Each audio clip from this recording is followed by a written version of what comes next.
Sahabat Bahasa, selamat pagi, selamat siang, selamat sore untuk sahabat Bahasa.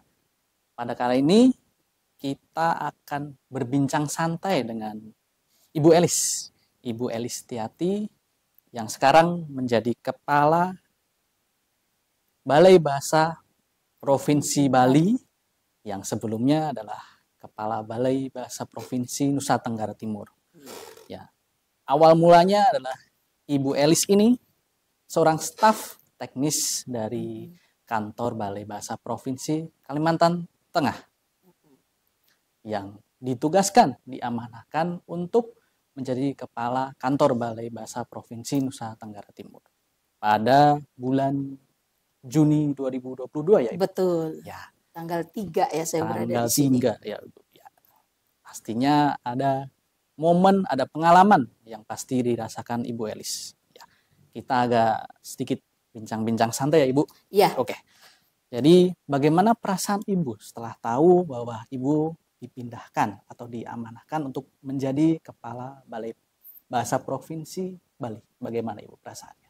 Ya, pertama-tama mungkin saya ingin menjelaskan tentang rekam jejak atau sejarahnya ya. Saya berada di Provinsi Nusa Tenggara Timur yang amat saya kasihi ya. Ya. Jadi saya 20 tahun menjadi staf dari Balai Bahasa Provinsi Kalimantan Tengah. Itu memang benar-benar seorang pekerja. Jadi tidak memiliki berpikir tentang peningkatan karir untuk karir strukturalnya. Begitu. Kita pegawai teknis bekerja saja, dan memang saya memiliki semacam pemahaman ketika kita bekerja itu kita harus bertanggung jawab begitu. Jadi bekerja, bertanggung jawab dan menyelesaikan segala dokumen dengan baik sehingga apa yang kita kerjakan itu menghasilkan dokumen yang bagus begitu. Jadi itulah yang kita buat untuk rekam jejak secara pribadi. Itu kepuasan pribadi ya Mas Edo ya. Jadi terima kasih banyak. Oh ya, saya lupa menyapa nih. Iya. Waduh, Mas Edo. Saya melihat muka Mas Edo nih jadi lupa menyapa. Waduh, begitu ya. Silahkan menyapa. Terlalu Ya, bersemangat. terima kasih ya. Assalamualaikum warahmatullahi wabarakatuh. Ya, Salam, salve, Om Swastiastu, nama budaya, salam kebajikan dan salam sehat untuk semua yang menonton hari ini ya, yang kegiatan kita hari ini. Jadi saya dan publikasi memiliki ide bagaimana saya memberikan semacam cerita sedikit di balik keberangkatan saya nantinya ke Bali begitu, apa yang terjadi, karena memang seluruh pegawai saya juga tidak mengerti ya mengapa saya tiba-tiba ketika pelantikan tiba-tiba diletakkan di Bali. Saya juga terkejut-kejut ya Mas Edo, makanya saya katakan saya cerita tadi di masa lalu saya sama seperti para pegawai lainnya, itu memang tidak memiliki cita-cita ya untuk peningkatan karir. Mereka hanya berpikir bekerja dan menyelesaikan tugas dengan baik. Nah, itulah yang saya lakukan di NTT ini. Jadi yang tidak sulit saya lakukan pada saat saya menjadi kepala itu adalah pekerjaan itu dilakukan dengan penuh tanggung jawab. Itu yang tidak sulit. Kalau kita terbiasa entah itu menjadi pegawai teknis atau masuk ke struktural, itu sama saja. Yang penting kita memiliki visi misi yang jelas dalam hidup kita begitu. Nah, tetapi keterkejutan saya adalah saya anak pedalaman yang terus ketika dinas itu bertemu dengan pulau-pulau begitu ya. Tapi pulaunya itu tidak seperti di NTT. Wah, dipenuhi lautan begitu Mas Edo ya. Saya anak pedalaman, pulaunya pulau yang tidak ada orangnya. Ya, di tengah sungai ada pulau begitu ya. Dalam pengertian ini yang membuat saya agak sedikit terkejut, dan itu adalah hal baru yang harus diikuti Mas Edo. Dan pada akhirnya kita datang ke NTT, dan NTT ini memberikan warna dalam hidup saya ya. Jadi orang-orang di NTT ini adalah orang-orang yang punya senyum yang manis sekali Mas Edo. Mas Enda juga begitu ya? Iya, nah, pastinya. Jadi saya merasa sangat terikat ya untuk bekerja di kantor bahasa Provinsi NTT, dan kami memiliki semacam motivasi yang sama untuk menjadi Balai Bahasa Provinsi Nusa Tenggara Timur. Ternyata di tahun 2022-23 itu kita ya kita berperang begitu ya. Iya. Ya kita berperang benar-benar kita semua pegawai itu bersatu padu untuk melengkapi dokumen-dokumennya. Nah, pada saat itu ya saya katakan mungkin kalau saya diletakkan lebih lama, lebih dari 2 tahun ya di NTT saya tidak masalah begitu. Karena memang kerja dengan pegawai saya itu sudah nyaman begitu kondisinya. Kenapa? Karena saling ada pengertian ya, kalau orang bilang tuh TikToknya ada begitu ya, tapi bukan semacam TikTok media sosial ya. Nah, jadi itu sudah apa ya, sudah ditanamkan kalau kita bekerjalah dengan sepenuh hati dan tanpa pamrih. Nah, yang jadi masalah pada saat saya ditentukan ya pindah ke lain tempat ya, itu perasaan saya bercampur baur, Mas Edo. Kenapa? Karena yang tadinya saya berpikir ya untuk memajukan NTT ya dengan segala programnya ya, dari program literasi kebahasaan dan kesastraan ya, program prioritas, yaitu pelindungan bahasa dan sastra daerah, lalu penginternasionalisasian bahasa, kita sudah memiliki banyak sekali yang ingin kita capai begitu ke depannya ya. Tiba-tiba saya harus menerima keputusan untuk ditempatkan di provinsi lain, dan itu sangat speechless ya. Jadi sangat membuat saya juga wow, inilah hidup. Jadi mekanisme atau dinamika organisasi itu tidak bisa kita apa ya prediksi. Jadi kita harus berjalan, tetap berjalan ya, dan harus berjalan meskipun di tempat yang berbeda begitu Mas Edo. Jadi perasaan saya sekarang masih apa ya, masih belum siap melangkah kaki lebih jauh dari pulau ini, tetapi saya harus melangkah dengan pasti, dan dukungan teman-teman di Balai Bahasa Provinsi Nusa Tenggara Timur itu sangat luar biasa, dan mitra kerja juga luar biasa memberi dukungan kepada saya, dan mereka pun terkaget-kaget juga. Jadi kaget bersama kita ya. Kata teman-teman mitra kerja, patah hati bersama. Saya pun patah hati begitu.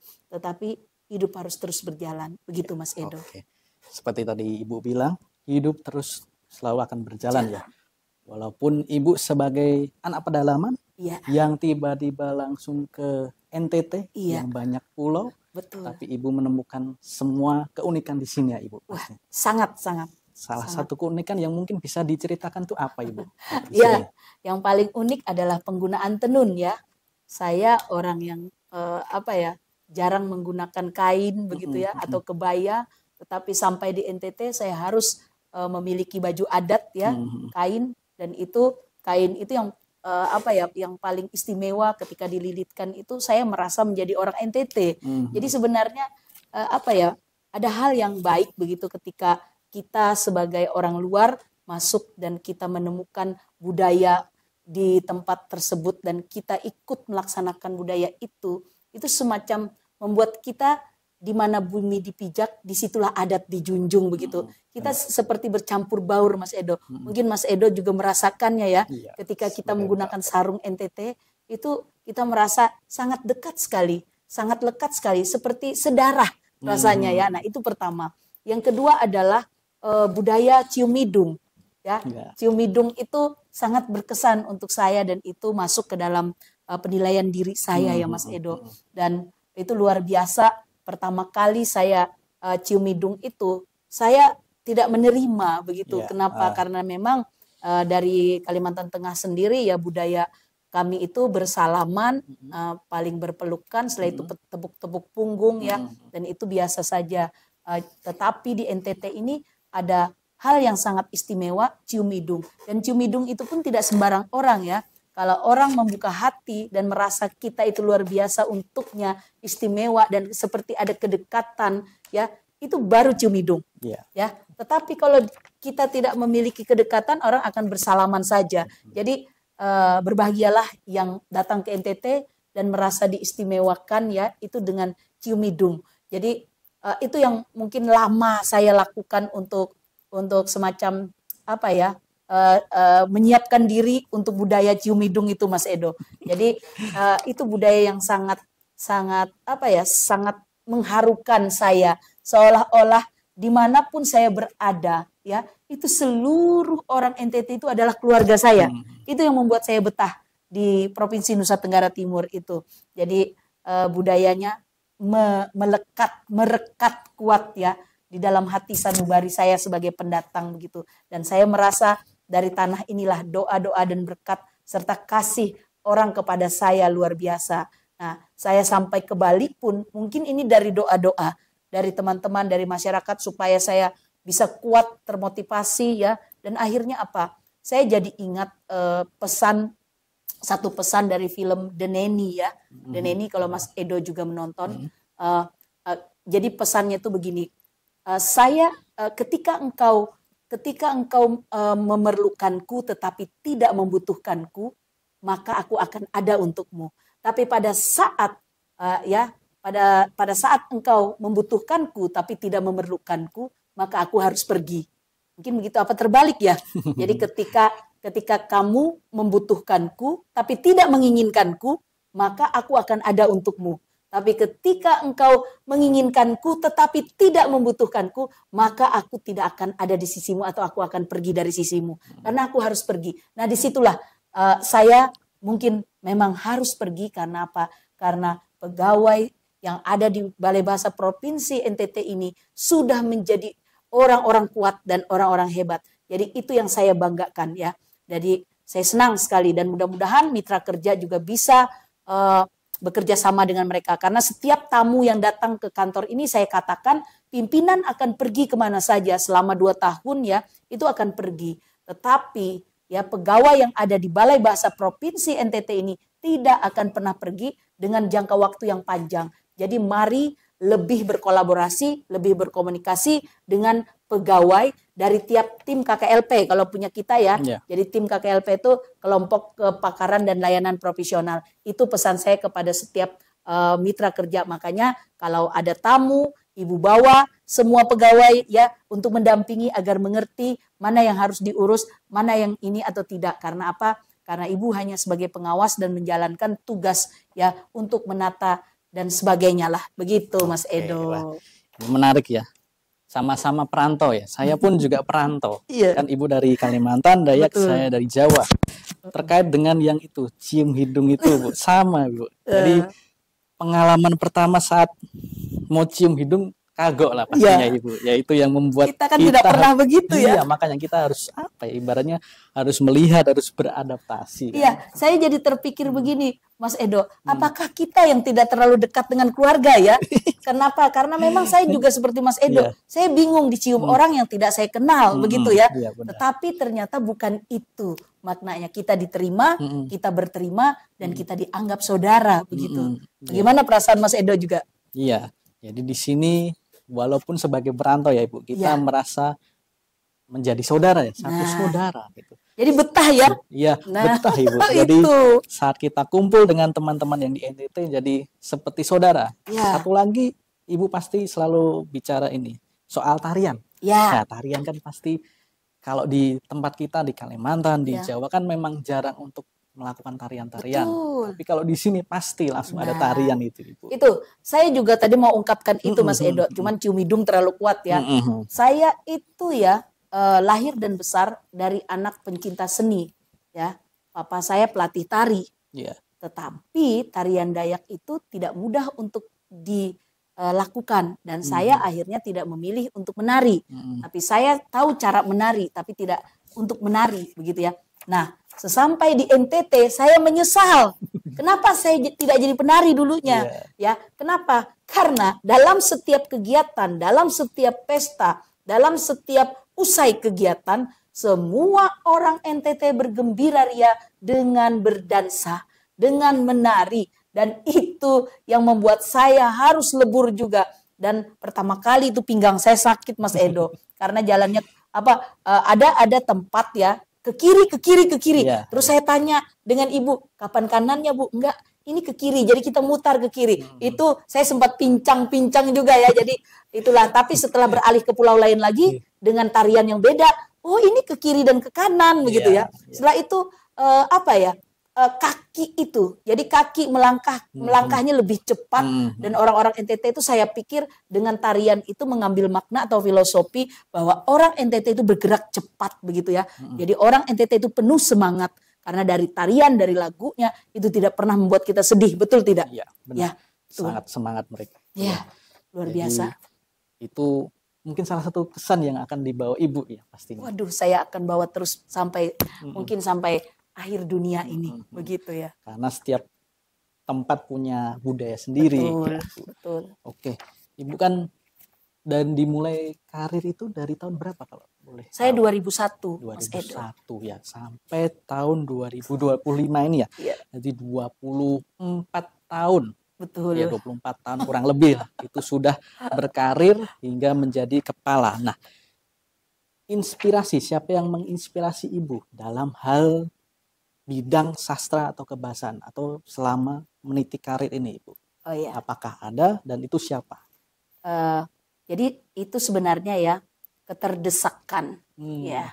Jadi saya ini memang punya bakat seni dalam keluarga, tetapi bakat seni itu tidak terlalu terasah ketika saya remaja, hanya membuat kayak tulisan-tulisan Valentine Day itu ya. Jadi hari kasih sayang itu saya bisa menghasilkan tulisan dan dijual, teman-teman saya beli gitu pada saat saya kecil ya. Jadi ada pesanan-pesanan. Nah, saat itu juga saya menulis puisi saya. Jadi puisi pertama saya itu pada saat itu saya jatuh cinta dengan seorang laki-laki ya. Jadi judulnya Senyummu. Sampai sekarang saya ingat sekali puisi itu. Jadi Senyummu. Nah, ternyata seiring waktu itu muncul terus. Pada saat saya sakit hati, puisi muncul lagi. Karena yang saya sukai itu ternyata menyukai orang lain. Jadi saya berikan judul Retak Hatiku. Nah, jadi seperti buku harian begitu. Selanjutnya kebiasaan menulis itu pun disertai kebiasaan membaca. Saya suka sekali ke perpustakaan membaca buku-buku Lima Sekawan Enid Blyton itu ya. Selanjutnya saya suka sekali membaca buku-buku cerita yang ada di kantor mama saya. Mama saya kepala sekolah SD, punya perpustakaan. Jadi saya berlama-lama. Jadi dari kecil itu memang saya diarahkan membaca. Nah, dari membaca itu mungkin kosakatanya itu lengket ya. Setelah itu saya tuliskan dalam banyak hal. Jadi saya itu kalau menulis banyak sekali yang ingin saya ceritakan. Nah, bacaan-bacaan itulah yang membantu saya dalam merangkai kata-kata. Dan berkata-kata akhirnya kita bisa. Pada saat kita membaca dan kita suka menulis, maka kita mampu berkata-kata. Nah, itu saya rasakan dan akhirnya saya melihat kakak saya itu dia guru SD ya. Dulu waktu kecilnya dia ikut lomba baca puisi. Waktu saya SMP dia sudah SMA begitu ya. Dan itu dia ikut lomba baca puisi, juara terus dan menghasilkan uang ya. Jadi motivasi saya ikut lomba baca puisi hanya untuk menghasilkan uang. Awalnya begitu, dan lama-lama ya saya bisa mengelola sebuah tim yang menjadi tim drama sekolah ya, jadi sutradara. Setelah itu mengasihkan ya. Lalu saya memutuskan untuk kuliah di IKIP, kalau dulu orang bilang keguruan dan pendidikan di Universitas Lambung Mangkurat di Kalsel, Banjarmasin.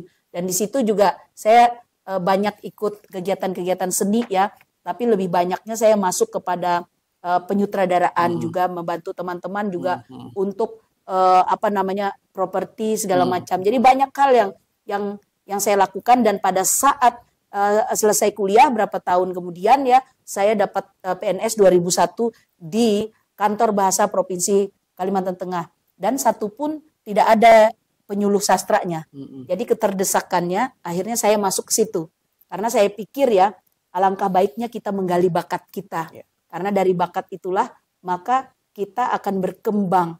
Kalau sesuatu yang kita sukai, kita gali terus, maka kita akan terus ada di situ. Nah, tetapi Mas Edo, saya itu tidak terampil menulis untuk orang banyak.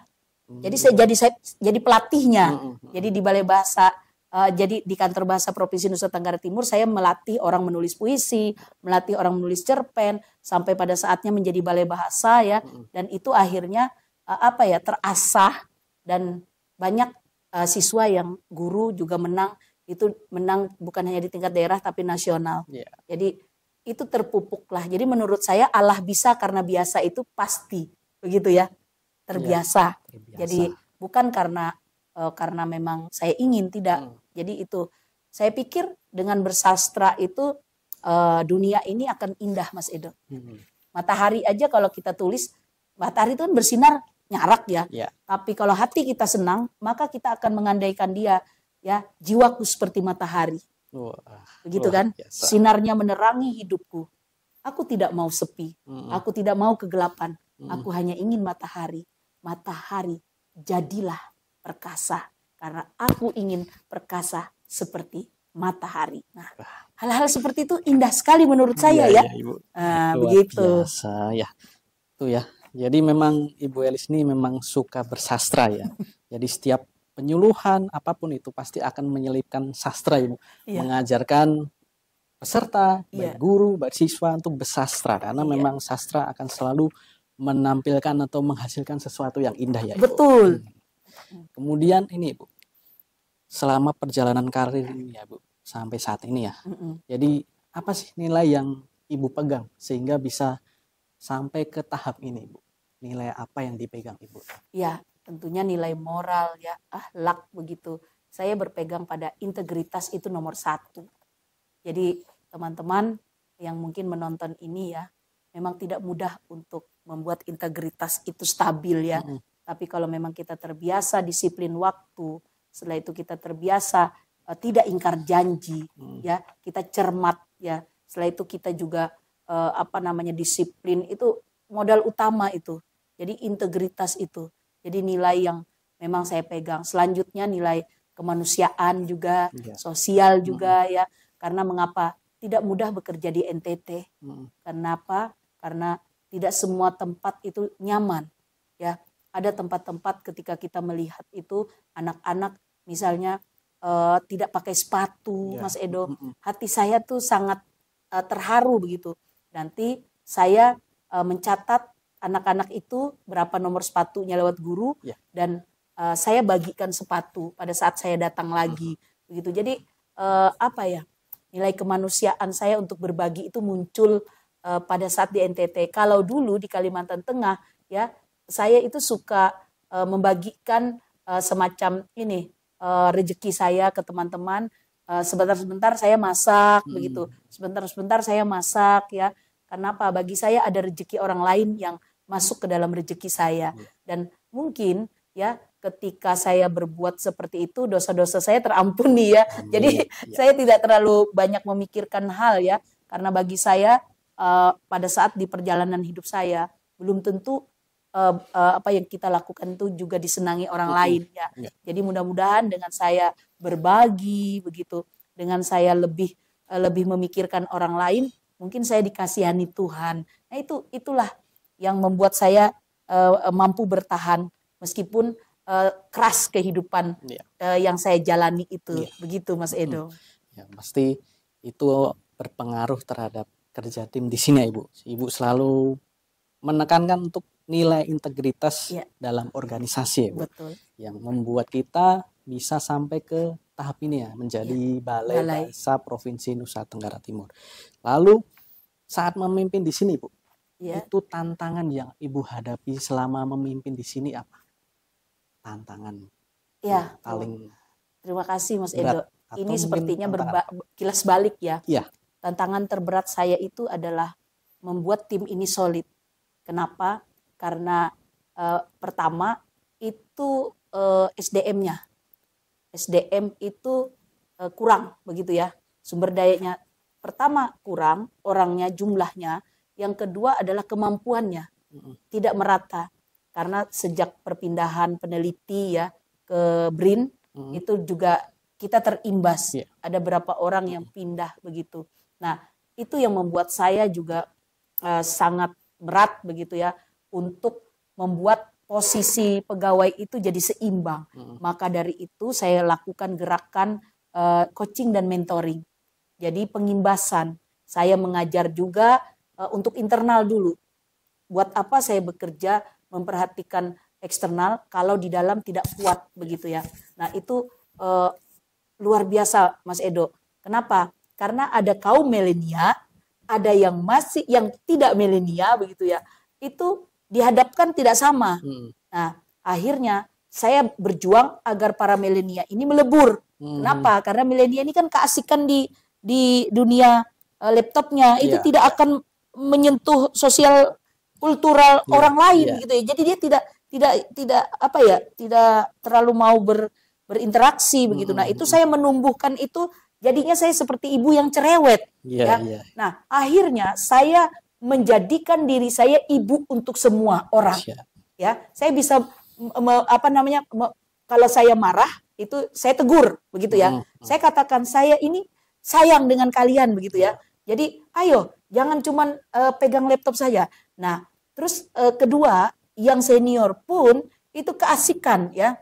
Jadi keasikan bekerja sendiri karena malas melihat teman-teman yang muda-muda itu. Nah, kita sama-sama tahu ya perjalanannya dan akhirnya kita ibu juga agak keras sedikit ya untuk memberikan semacam perumpamaan, habis itu dikumpulkan dalam satu ruang, diberikan arahan, penguatan, pembinaan, itu luar biasa. Dan saya bagi beruntungnya kita itu ada pengembangan kompetensi ya dari Kemendikbudristek dulu ya. Setelah itu saya memperhatikan betul TNA itu ya Mas Edo, itu perkembangan kompetensi, maka semua diadakan pelatihan, saya ikutkan semua staf ya, saya ikutkan semua. Setelah itu saya untuk langkah kedua setelah itu kan ada pengembangan karir, maka semua staf saya arahkan untuk fungsional. Nah, supaya apa? Supaya bertanggung jawab dengan kerjanya masing-masing begitu. Jadi saya merasa memang luar biasa itu, karena kita konflik terus itu ya, konflik terus.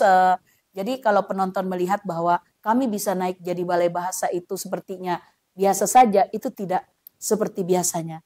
Jadi bagaimana menguatkan orang untuk bekerja sangat keras itu yang menjadi titik utamanya ya.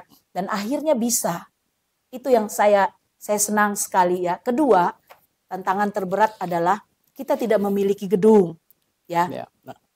Dan untung BPMP saudara kita meminjamkan. Dan itu saya senang sekali, tapi membangun mental yang sehat bahwa meskipun tidak memiliki gedung, tetapi semangat kita itu harus seolah-olah kita itu paling hebat dalam gedungnya gitu ya. Jadi jangan sampai minder begitu. Jadi akhirnya diberdayakan semua ruangan. Jadi kita buat ruangan yang hanya beberapa ini jadi ruangan pertemuan dan mitra kerja juga bisa datang ke sini begitu. Dan kami memohon maaf ya untuk mitra kerja apabila tempat yang kami sediakan itu pun tidak sangat layak begitu ya. Tapi kami berjuang terus untuk mendapatkan hibah dari pemerintah daerah atau pembelian tanah dari pemerintah pusat begitu ya. Jadi dukung kami terus begitu. Jadi kalau para pegawai pasti akan mendukung ya. Itu. Begitu Mas Edo. Ya, tadi menarik ya. Ada kalimat yang ada karyawan yang hanya melihat di laptop. Itu mungkin saya juga termasuk salah satu yang ibu selalu tegur untuk selalu berkomunikasi, selalu berbicara dengan teman-teman yang lain. Tapi itu hal yang baik ya untuk organisasi ini ya ibu. Betul. Nah, kemudian mungkin bisa ceritakan satu momen yang paling berkesan ya. Itu bisa entah yang baik, bisa yang unik atau yang berdarah-darah lah istilahnya ibu. Mungkin selama perjalanan dinas kah atau apapun itu ibu. Mungkin saya bisa kasih pilihan ya ibu. Ya silakan. Apa Dok? Itu mungkin dari perjalanannya mungkin yang jalannya di sini meliuk-liuk atau mungkin yang perjalanan yang sampai ke Surabaya yang karena Leo Tobi atau mungkin ini bu, yang ibu istilahnya mengadopsi anak asuh. Silahkan ibu, yang paling berkesan itu apa ibu? Ya. Tentunya perjalanan saya di NTT 2 tahun 8 bulan ini memiliki cerita yang berbeda-beda. Jadi pada saat saya ke Pulau Timor itu saya memberikan donasi ya, donasi untuk anak-anak sebanyak 28 sepatu ya. Dan akhirnya donasi itu terus saya lakukan untuk beberapa tempat begitu. Selanjutnya kedua, saya juga tidak pernah tempat saya itu ya, karena memang tidak ada gunung di Kalimantan Tengah itu ya. Jadi Kalimantan Tengah tidak ada gunung berapi. Saya biasa jalan ya lewat darat itu lurus saja ya. Nah sekarang sampai di NTT dimanapun pulaunya itu akan berkelok-kelok, dan itu saya kalah Mas Edo. Pasti saya mabuk darat begitu ya. Dan itu teman-teman sudah mengerti. Makanya mereka saya senang sekali karena teman-teman itu punya dan memiliki kasih sayang yang luar biasa. Itu yang paling mengharukan, membantu saya supaya tidak mabuk begitu ya. Terus menghibur saya dengar lagu, bercanda, apapun mereka lakukan. Nah, di Pulau Timor sendiri di Soe itu menuju Keva sampai Malaka itu, waduh, itu saya kalau sudah pergi ke sana itu berpikir ini akan mabuk lagi enggak? Nah, ternyata daerah Manggarai lebih seru lagi. Itu serunya. Aduh, saya sudah bingung lagi memberitahukannya ya, luar biasa. Selain indah, tetapi juga sulit gitu. Nah, tetapi sesulit apapun kalau indah itu ya terbayarkan gitu. Pasti. Nah, akhirnya sampai pada masa tahun 2024 di bulan November itu kami memiliki cerita ya. Kami dalam perjalanan Festival Tunas Bahasa Ibu di program revitalisasi bahasa daerah ya. Kami terperangkap di Pulau Flores yaitu di Labuan Bajo. Setelah berkeliling dari Manggarai Barat ya dan mau ke Manggarai Timur, tetapi kondisinya Manggarai Timur tidak siap FTBI. Jadi setelah kami melaksanakan tugas ternyata Gunung Lewat Tobi itu erupsi yang sangat hebat begitu. Dan kami akhirnya harus berada di Labuan Bajo bersama turis-turis domestik dan turis-turis yang luar negeri itu ya. Itu bersama-sama menunggu. Kenapa? Karena bandara ditutup. Dan ditutup itu tidak ada pemberitahuan kapan dibuka. Akhirnya di situ saya merasa luar biasa pergi ke pulau tersebut, tidak melakukan pekerjaan, bangun tidur, makan sehari 3 kali, tidak bisa melakukan apa, pulang tidak bisa, ya keluar dari pulau tidak bisa. Kita sudah pergi ke misalnya kita berencana ke Borong Timur, itu pun tidak ada kapal, lalu di Manggarai begitu. Jadi Pulau Flores itu penuh dengan asap ya, jadi tidak bisa, bandaranya tutup semua. Nah, saya akhirnya semakin dekat dengan pegawai. Jadi pegawai itu seperti anak saya sendiri ya. Jadi saya dekat, terus kami berembuk ya.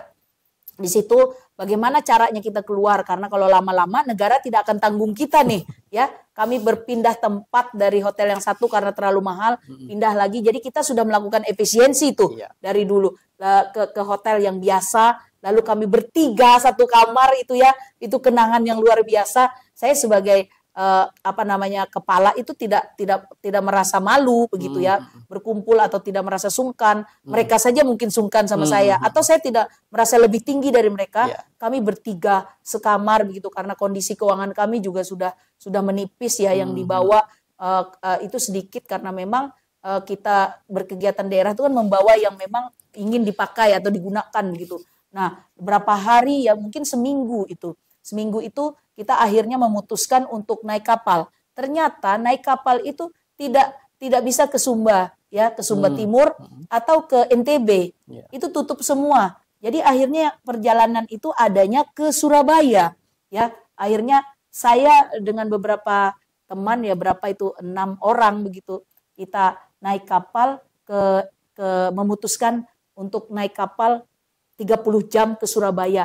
Dan satu hal yang membuat hati saya miris itu adalah hampir 1.000 orang yang berada di kapal, salah satu kapal besar itu ya, itu 1.000 orang, dan suasananya seperti suasana pengungsian untuk berlomba-lomba masuk ke dalam kapal itu, keluar dari pulau itu Mas Edo. Itu mengerikan sekali ya.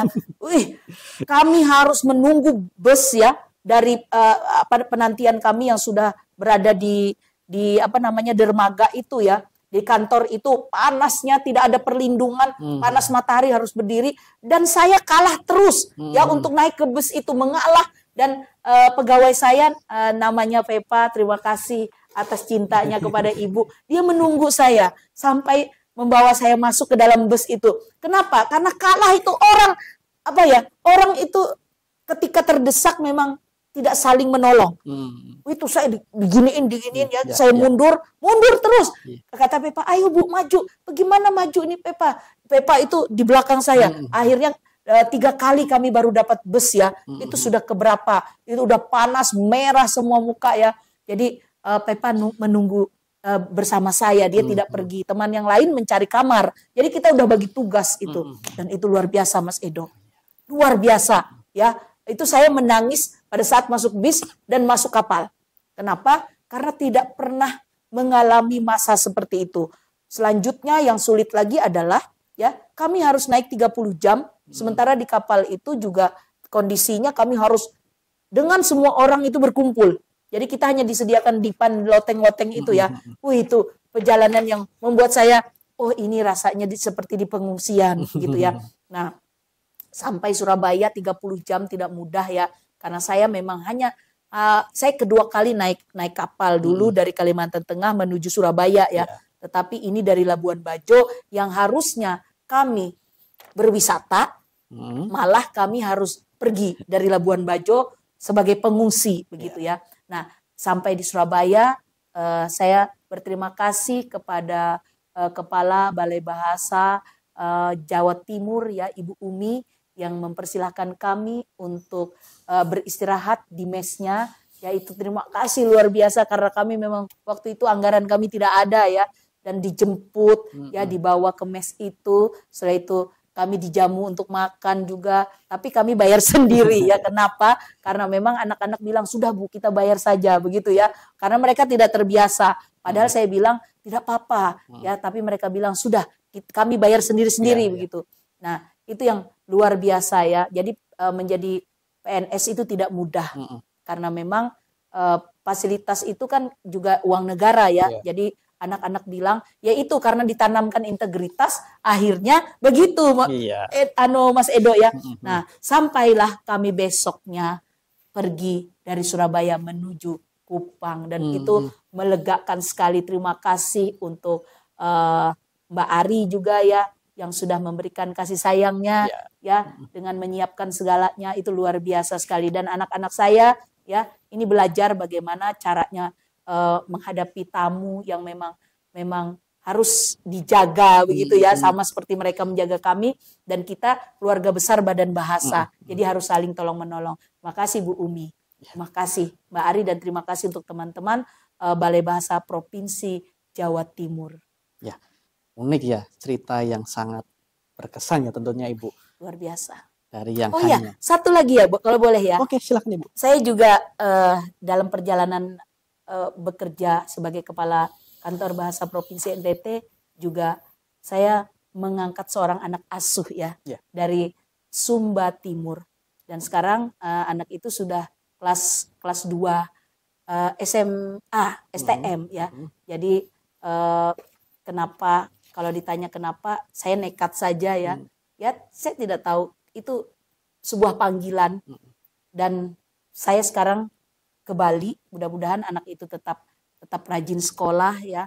Saya tidak banyak membantu karena orang tuanya juga masih ada dan masih hidup sehat ya.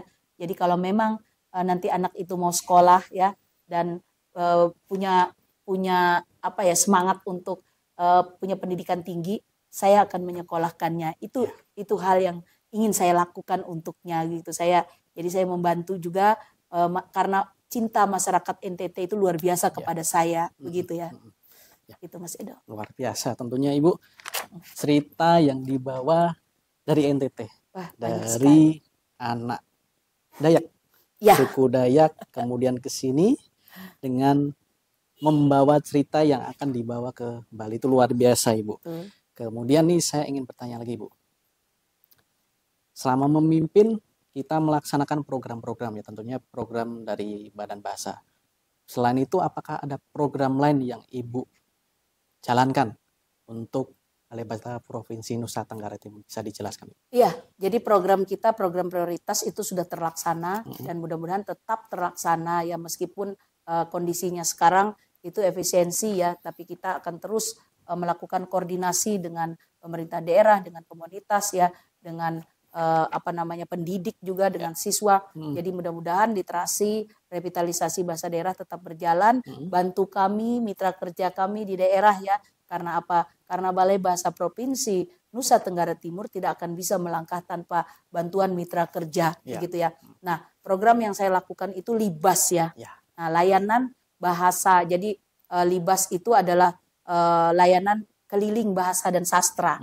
Kenapa? Karena saya lihat dari luasnya daerah, dari jumlah SDM kami yang kurang, alangkah baiknya kami itu melakukan layanan keliling. Jadi langsung menuju titik sasaran supaya dampaknya itu terasa, Mas Edo. Dan akhirnya pada tahun 2024 ya kita aksi perubahan itu kita lakukan dan itu mendapatkan animo masyarakat itu bagus sekali.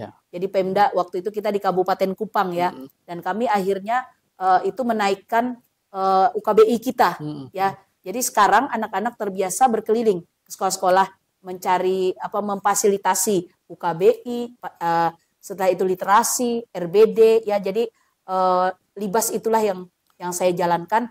Kalau untuk lainnya program lainnya saya itu memang memiliki rencana lagi ya. Pada setiap kegiatan LIBAS itu saya bawa ke daerah. Jadi teman-teman itu dalam satu daerah itu tidak lagi kembali ke kantor. Jadi siapa yang bertugas sebagai ini, siapa dengan LIBAS itu layanan keliling bahasa dan sastra. Dan itu menurut saya sangat dampaknya sangat besar, Mas Edo. Jadi itu mungkin.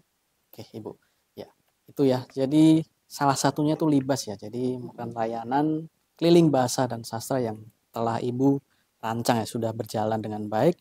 Dan mungkin satu bisa dijelaskan soal layanan kita yang di mall pelayanan publik itu, Ibu. Iya, dari LIBAS itulah pada saat Desember 2024 ya kami bekerja sama dengan mall pelayanan publik Kota Kupang ya. Jadi kami memanggil kepalanya Pak Andre ya. Nah, jadi kami meminta bagaimana caranya melayani orang lain. Nah, itu salah satu program saya itu supaya teman-teman pegawai itu bisa melayani orang lain, karena kami juga melayani masyarakat ya di kantor ini. Jadi bagaimana cara kami melayani ya dengan ramah dan santun itu salah satunya belajar dari Bapak Andre ya. Nah, akhirnya kami diajak kerjasama nih.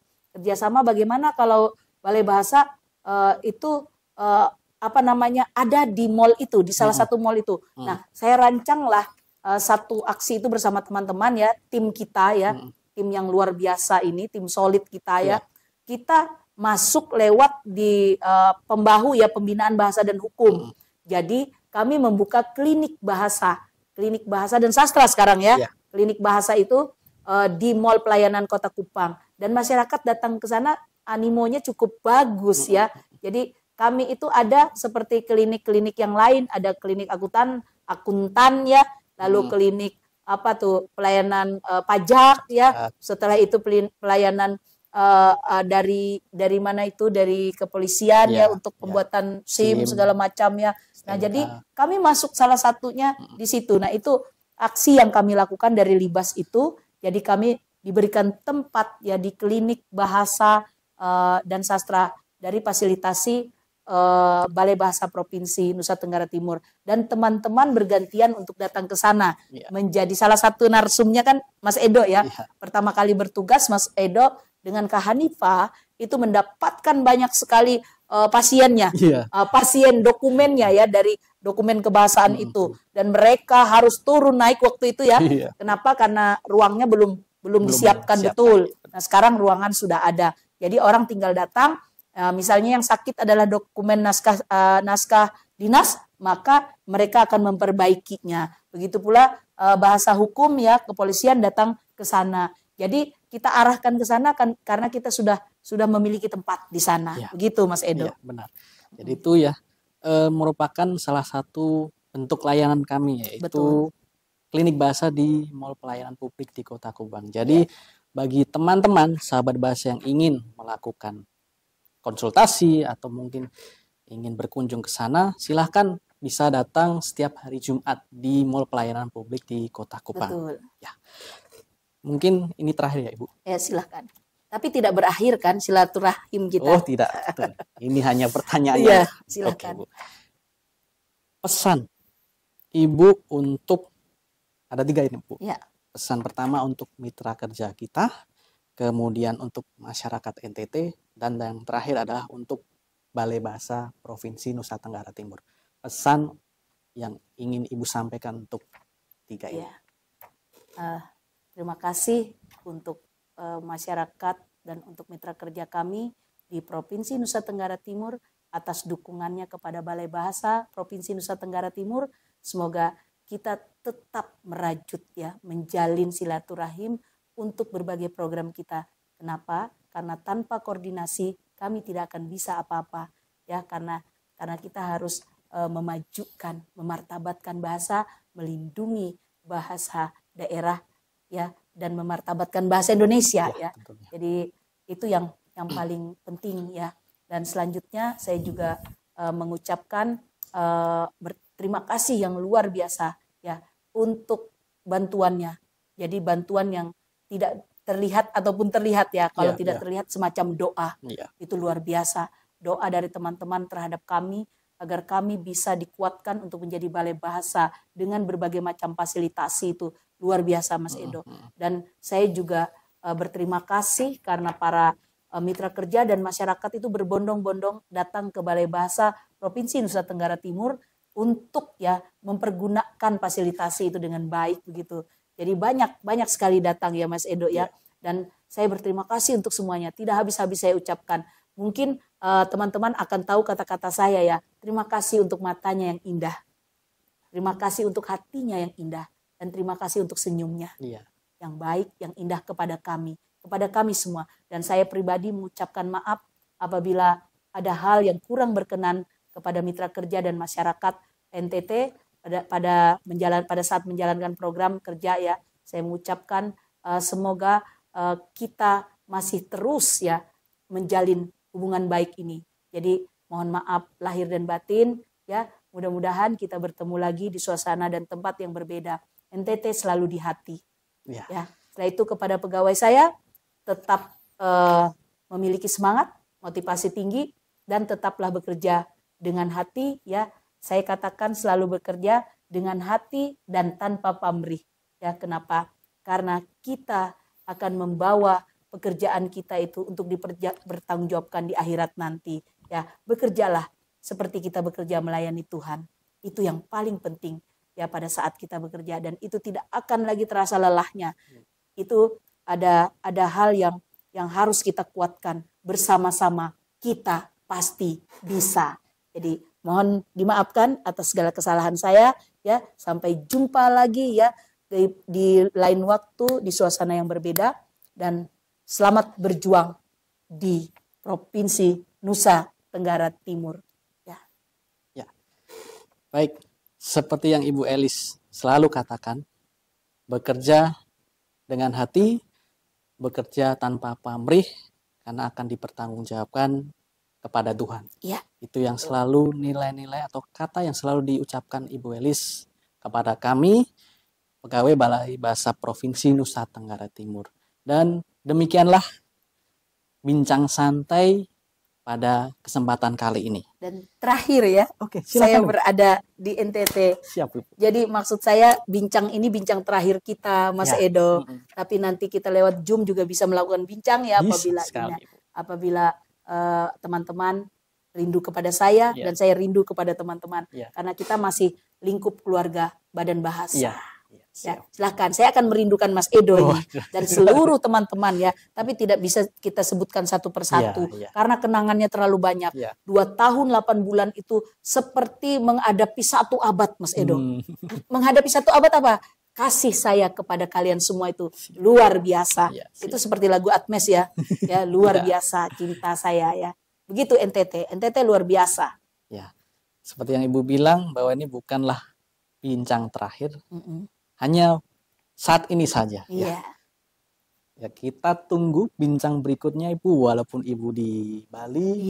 Semoga silaturahmi tidak putus ya Ibu. Betul. Ya, karena kami sebagai anak-anak Ibu ya sudah kami anggap sebagai ibu, anggap sebagai mentor juga dalam selama berkarir di sini ya. Jadi itu Ibu. Terima kasih Ibu. Ya, terima Sukses kasih juga untuk Edo. karir berikutnya ya Ibu. Ya, Sehat selalu siap. dan selalu mengingat semua keindahan di NTT ini. Pasti. Terima kasih, dan untuk Duta Bahasa juga ya. Saya tidak akan pernah lupakan para Duta Bahasa di Ikatan Duta Bahasa Provinsi NTT. Berjuang terus untuk Duta Bahasa ya. Akan menang terus ya. Dan Amin. mudah-mudahan Tuhan berkati Wisneno Nokankit ya. Luar biasa duta kita ya. Ya, siap. Ya, terima kasih. Demikianlah bincang kali ini. Selamat pagi, selamat siang, dan selamat sore untuk sahabat bahasa dimanapun berada. Ya. Terima kasih. Terima kasih ya. Ya. Bermartabat, bermanfaat ya. Ya.